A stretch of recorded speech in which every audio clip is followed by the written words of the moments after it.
आज का जो कार्यक्रम है उस कार्यक्रम में मुख्यतः हम राजकोट की जो small scale medium scale industry है उसके प्रमोशन के लिए आए हैं कि किस तरीके से उसको एक डिफेंस सेक्टर में इंटीग्रेट किया जा सकता है। जो अपॉर्चुनिटीज़ डिफेंस सेक्टर में हैं उन अपॉर्चुनिटीज़ को किस तरीके से जो एमएसएमई है राजकोट का वो उसका इस्तेमाल कर सकता है।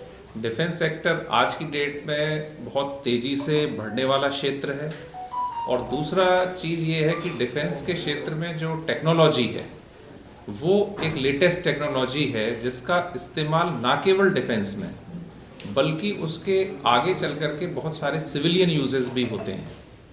तो जो एमएसएमई है उसके लिए ये एक अपॉर्चुनिटी है कि वो डिफेंस सेक्टर में आकर के और इसमें भारत सरकार का जो रक्षा क्षेत्र है उसमें अपना सहयोग प्रदान करे और इसमें जो उसको आगे जो तकनीकें मिलेंगी उन तकनीकों को वो आगे चल कर के सिविलियन क्षेत्र में भी इस्तेमाल कर सकता है। तो उसके ग्रोथ के लिए एक बड़ी अच्छी अपॉर्चुनिटी है जिससे कि एमएसएमई जो क्षेत्र है वो आगे काफ़ी बढ़ सकता है।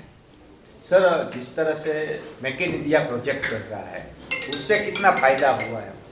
मेक इन इंडिया से काफ़ी फ़ायदा हुआ है। अभी आप अगर देखें तो बहुत सारा जो भारत सरकार परचेज करती है डिफेंस में, आप पाएंगे कि उसका एक बड़ा प्रपोर्शन जो इंडिजिनस इंडस्ट्री है हमारी भारत की जो इंडस्ट्री है वहाँ से हो रहा है। अगर आप बजट को भी देखें तो बजट में ये ईयरमार्क किया गया है कि जो कैपिटल प्रोक्योरमेंट है उस कैपिटल प्रोक्योरमेंट का एक बड़ा हिस्सा जो डोमेस्टिक इंडस्ट्री है उसके लिए ईयरमार्क्ड है। पिछले फाइनेंशियल ईयर में ये फिगर संभवतः 68% के आसपास था कैपिटल प्रोक्योरमेंट बजट का और जो 2023-24 जो है उसमें इसको बढ़ा करके 75% कर दिया गया था। तो आप सोच सकते हैं कि जो कैपिटल प्रोक्योरमेंट है उसका 75% बजट जो है आंतरिक जो हम परचेज कर रहे हैं उस पर खर्च किया जा रहा है। तो बहुत बड़ी ये चेंज है जो कि पहले हम बहुत सारा आयात करते थे, आप देख रहे हैं कि उस बजट का बड़ा हिस्सा अब विद इन कंट्री ही खर्च किया जा रहा है।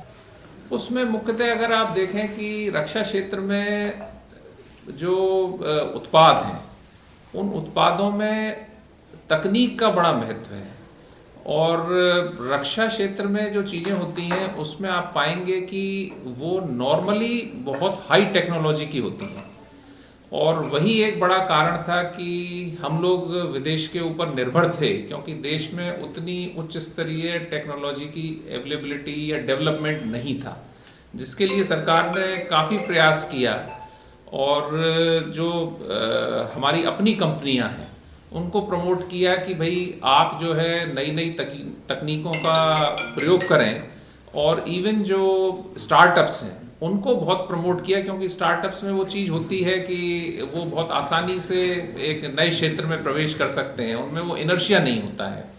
तो उसके माध्यम से भी बहुत सारी नई चीज़ें आई हैं, जैसे कि आप पाएंगे कि ड्रोन के क्षेत्र में भारत ने काफ़ी विकास किया है। तो ये चीज़ें हुई हैं जिससे कि अब हम नई तकनीकों के मामले में भी काफ़ी तेज़ी से आगे बढ़ रहे हैं। डिफेंस में तो बहुत सारा अपॉर्चुनिटी है। जैसे राजकोट आप कह रहे हो कि ऑटोमोबाइल का एक बड़ा हब है, तो डिफेंस में भी एक अच्छा बड़ा हब बन सकता है।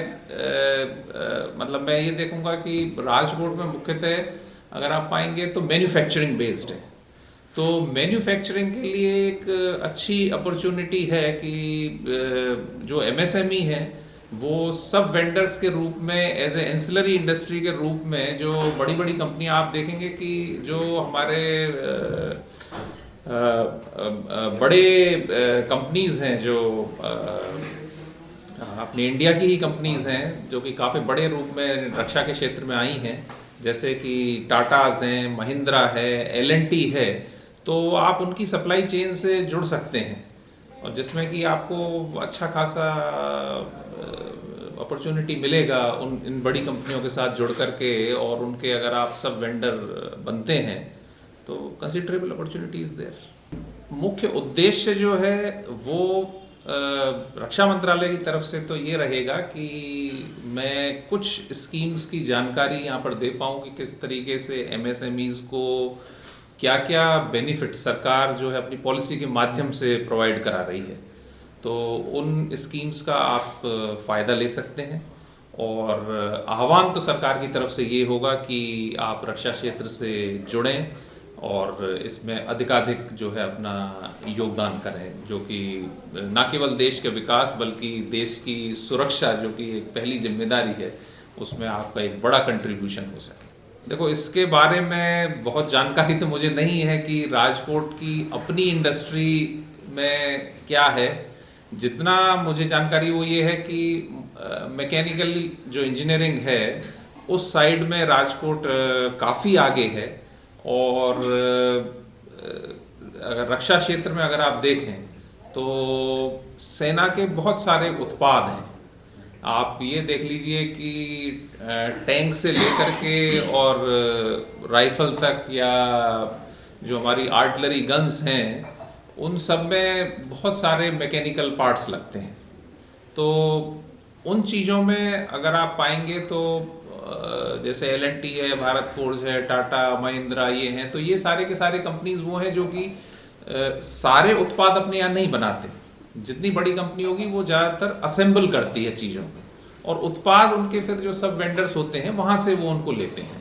ठीक है, तो ये एक अपॉर्चुनिटी है राजकोट के लिए कि वो इन कंपनियों से जुड़ें और उसके माध्यम से रक्षा क्षेत्र में योगदान करें।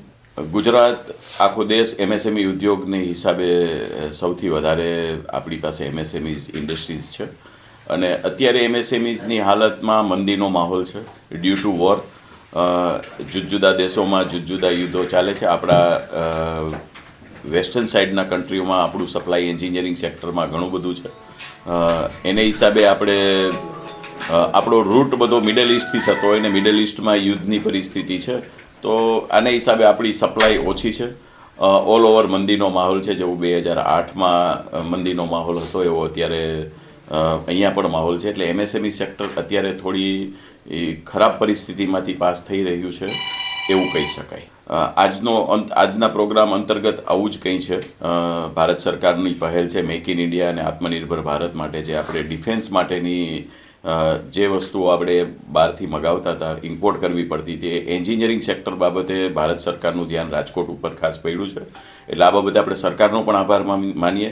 આજનો આ પ્રોગ્રામ PHDCC ચેમ્બરની સાથે મળીને આપણે આ કાર્યક્રમ કરીએ છીએ। ડિફેન્સ સેક્ટરના ઓફિસર્સ પણ અહીંયા આજે ઉપલબ્ધ છે। રાજકોટના પ્રભવ જોશી સાહેબ પણ આજે આવવાના છે। ડિફેન્સમાં ઓપોર્ચ્યુનિટી રાજકોટ પાસે ખૂબ જ મોટી છે, પણ ડિફેન્સને લઈને આપણા રજિસ્ટ્રેશન પ્રોસેસ જે જૂનવાણી પ્રોસેસો હતી એ બધી પ્રોસેસોને આપણે થોડી એમને રજૂઆત કરી છે કે ભાઈ ઓછી કરો। ઘણી બધી ઓછી પણ થઈ છે, પણ માઇન્ડસેટ હજી રાજકોટના ઇન્ડસ્ટ્રીઝ માટે આપણે કરવાનું જરૂરી છે, જેથી ડિફેન્સમાં આપણે જે બહારથી મગાવીએ છીએ એ બધી જ વસ્તુ આપણે અહીંયા બનાવી શકીએ એવી છે અને આપણી પાસે કેપેબિલિટી છે। રાજકોટ એન્જિનિયરિંગ માટે હબ છે। ગ્લોબલી રાજકોટને આમાં કોઈ પહોંચી શકે એવું છે નહીં। આપણે ક્વોલિટી અને ક્વોન્ટિટીમાં પણ સારી વસ્તુ બનાવી શકીએ છીએ। આ ઉદ્દેશથી ડિફેન્સમાં રાજકોટની પાર્ટનરશિપ ખૂબ વધારે વધે અને આ કોરિડોર પણ સરકાર પાસેથી આપણે એક માગણી કરીએ કે ડિફેન્સ કોરિડોર રાજકોટની અંદર બનાવવામાં આવે, જેથી આપણો ડિફેન્સમાં સપ્લાય વધે, આપણા દેશનું નામ વધે અને રાજકોટની નામના વધારે થાય, દરેક એન્ટરપ્રેન્યોરને ફાયદા થાય। આવા આશય સાથે PHDCC સાથે ગવર્મેન્ટ, ભારત સરકાર, મિનિસ્ટ્રી ઓફ ડિફેન્સની સાથે મળીને રાજકોટ એન્જિનિયરિંગ એસોસિએશન દ્વારા આ કાર્યક્રમનું આયોજન થયું છે, જેથી મારું માનવું છે કે ડિફેન્સને લઈને આપણી આ મિટિંગ બાદ ઘણા લોકો આની બાબતે પોઝિટિવ વિચારશે અને ડિફેન્સ સપ્લાય કરવા તરફ આગળ વધશે। જે આજના સેમિનારમાં પણ માર્ગદર્શન આપવાના છે કે ડિફેન્સમાં સપ્લાય કરવાથી શું કરવું પડે અને કેવી રીતે આપણે ડિફેન્સમાં સપ્લાય કરી શકીએ। ચોક્કસ આપણે કહી શકીએ કે અત્યારે મંદીના માહોલમાં જો ભારત સરકારની આવી સારી પહેલ હોય અને ડિફેન્સને લગતી જે કંઈ સપ્લાય રાજકોટથી એન્જિનિયરિંગ સેક્ટર થવા માંડે તો આપણી કંપનીઓને ખૂબ ફાયદો થાય અને મંદીના આવા સમયની અંદર જે આપણે ઇમ્પોર્ટ કરવી વસ્તુઓ છે એ આપણા ઘરમાં બને તો આપણે મંદીમાંથી બહાર પણ નીકળી શકીએ અને 100% દેશને અને રાજકોટને એન્જિનિયરિંગ ઉદ્યોગને ખૂબ મોટો ફાયદો થશે। સાંજ સમાચાર ફેસબુક પેજને લાઇક કરો, વિડીયો શેર કરો અને વધુ વિગતવાર સમાચાર માટે sanssamachar.net વિઝિટ કરો।